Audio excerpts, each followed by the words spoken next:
Greetings, people of YouTube. My name is Adam, and I just recently converted this 2017 Ford Transit into my full-time living space.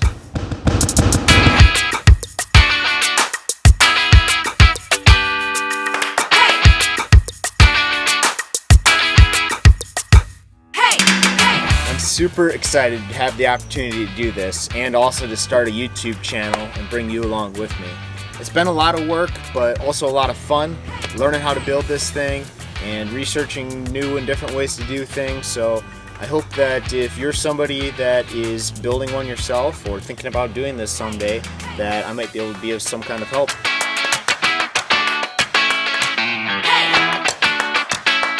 So my goals for this channel are to just be able to bring you along with me wherever I'm going and just record anything that I think is kind of worth seeing in the area and just kind of give my general perspective on it and if it's worth your time going there. I would also like to build somewhat of an open community around this, so if you're somebody else who is also living in a converted van or unique vehicle that you built or have bought, let me know. It'd be cool to meet up with you someday and see your build, and I can show you mine. For anybody else, if you're on vacation or if you live in a state that I'm going to be traveling through, shoot me a message. Maybe we can meet up. Go fishing or hiking or dirt biking or rock climbing, who knows. So hopefully you were able to check out my first video, which is pretty much just an overview of the van before I built in it and after I built in it. I also recorded the whole building process of the van, which I'll be posting along the way. So if you're, like I said, somebody who's building one of these yourself and looking for ideas, you may be able to get some ideas from what I've done. That's what I did when I was building this van. I spent a lot of time on YouTube watching videos of people that have done this before me, and that really helped in my building process a lot. I'll also just be recording the places that I'm going and the things that I'm doing, and if there's something that interests you, maybe you can do it too. And if you have any places that you're thinking about going but you haven't been there yet and you kind of wonder what it's like and if it would be worth going there, let me know in the comment section below, and if I'm in the area, I'll check it out and make a video on it and kind of give you my perspective on it, and that might help you make a decision if that's a place you'd like to go or not.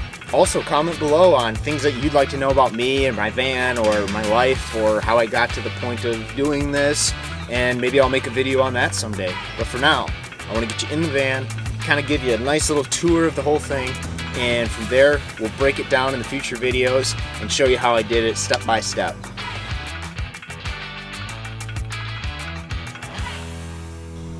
So we are actually going to start out on the top of the van and show you what's up there.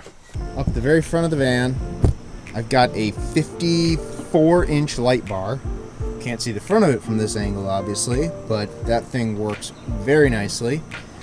Next thing, solar panels. I have 2 solar panels up top here. The front solar panel is 200 watts. And the smallest one on the side here is 100 watts. So I have a total of 300 watts of solar charging my external battery. Then what I have is my Max Air vent fan. That thing works very nicely, and it's the one that you can have open when it's raining out. So that is proven to be very handy. The last thing I added up here is the roof rack. So I had the roof rack custom made by a friend of mine in New Glarus, Wisconsin, and had it designed so it kind of fit and snugged up with the solar panel setup I have here. So I don't have one yet, but I plan on getting a kayak, which will go on this long section here. And then on the other section, I just left space. If I ever need more storage, I can put a plastic car topper tote up here, or just anything else that I need to put up here. All right, so moving inside. To start, we'll talk about the bed, because a lot of people were wondering about the bed already. So the bed is dual purpose. It works as a couch and as a bed. So the way it's designed is there's 2 latches. One right here and one on the back, which hold the bed in place when it's not being used. The way the bed works, it is on 500-pound drawer slides that pull out towards the sliding door of the van, and then the back section of the couch or bed is on a piano hinge, so it lays down, and then the cushions just readjust to fit the bed. I'll show you how it works real quick.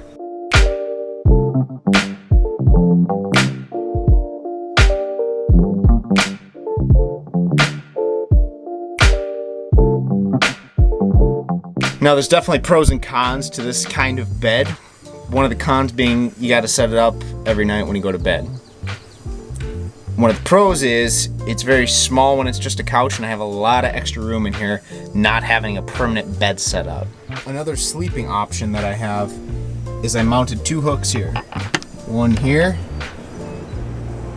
and one down there. Now I can string my hammock up between the 2 of these and sleep in that if I want to. So starting at the front of the van, the cockpit, nothing too spectacular, just a Ford Transit. Didn't really do much of anything up there. You all know Roger from the Instagram page, I hope. I just got this sun blocker at TJ Maxx the other day, and it's not quite the right size for the van, but that still blocks a ton of heat coming out. So starting at the front here, I have my bookshelf. I'm not much of a reader, but I figure on the rainy days might be something good to do. And then moving on to the cabinet areas. So I have cabinets running along the whole side. Inside the cabinets, I have my clothes in this one. In this one I have some more clothes, and then my camera gear, my laptop, that kind of stuff. I'll get more in depth on how I built these in future videos. Underneath the front cabinets, I have my fishing poles. Thought it would just be nice storage for them. Moving on, up above, the roof vent that we talked about on top. So this is really easy to control. There's buttons right here. It's a 10-speed fan on it, which is really nice. Maxxair makes a couple different models of this. One even has a remote, which would be pretty nice, but for me, I thought I'd just go with the button one. So moving down the line, above the kitchen, I have kind of the pantry cabinets, or whatever you want to call them. I installed these child locks on them, which work with magnets. And the way they work is you just find the location where the lock is and press in a little bit, and it pulls a little latch up right here, and it keeps the doors shut. So in all these next cabinets, I pretty much just have food, and the one on the end, I kind of have my toiletries and that kind of stuff in there. So moving on to the kitchen, I have the lights on dimmer switches. That dimmer switch is for the under cabinet lights, and that one is for the house lights, or whatever you want to call them. That switch there is for the inverter, turns it on or off, and then I just have an outlet for charging things. For a stove, I have this 2-burner propane stove, which is fueled by a 15-pound propane tank, which is located in that box there, which is sealed and vented so that I don't wake up dead some morning. Moving to the window, I installed this window just to let extra light in above the kitchen, and also helps with ventilation a lot. If I just crack it a little bit and have the fan pulling air out, it creates a very nice draft through the van. The countertop is made from a piece of ash, and I used a 2-part epoxy to finish it off. Underneath this cutout is the sink. So cutout, just pull out, and the sink is located right there. On the back side of the kitchen sink, I have a hose, which I can use for showering or cleaning my dirt bike, or really anything that I need it for. That is the switch for the water pump, and then that is where the water gets filled right there. And underneath the van, I have a 20-gallon water tank mounted on the driver's side of the van, which I'm not going to show you right now, but if you check back in for future videos, you'll see how I mounted that up there. Moving to the lower cabinets, so underneath the sink, I have my gray water tank, which is a 6-gallon tank.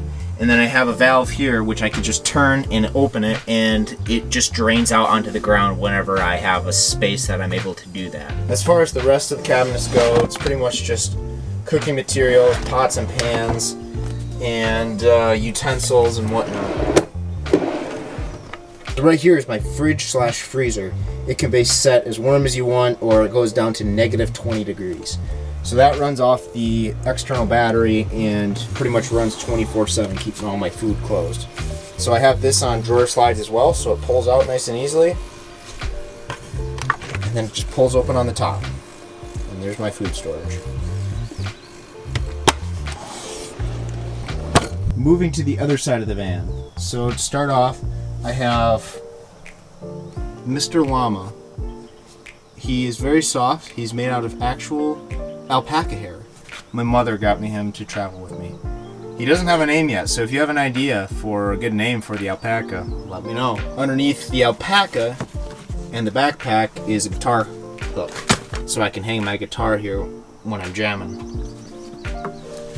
but it also proves as quite a nice hook for hanging towels or backpack or whatever needs to be hung. Moving back from there, I have a barrel which is kind of dual purpose. It's my trash can and also a seat for my little desk area right here.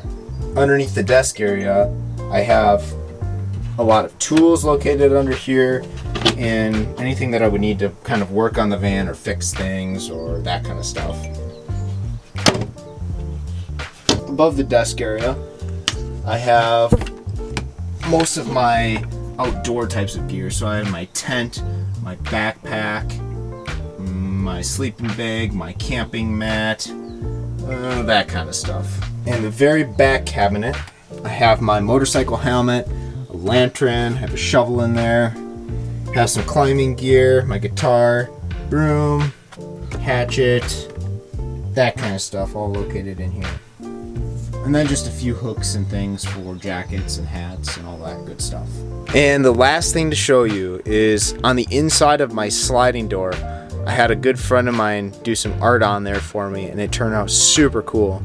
And my goal for this board is when I meet you on the way, that you, if you want to, you can go ahead and sign it and put your number down so we can keep in touch or leave a note or something that we can remember each other by. And then moving out the back of the van, this is my hitch hauler that I have to haul my dirt bike on.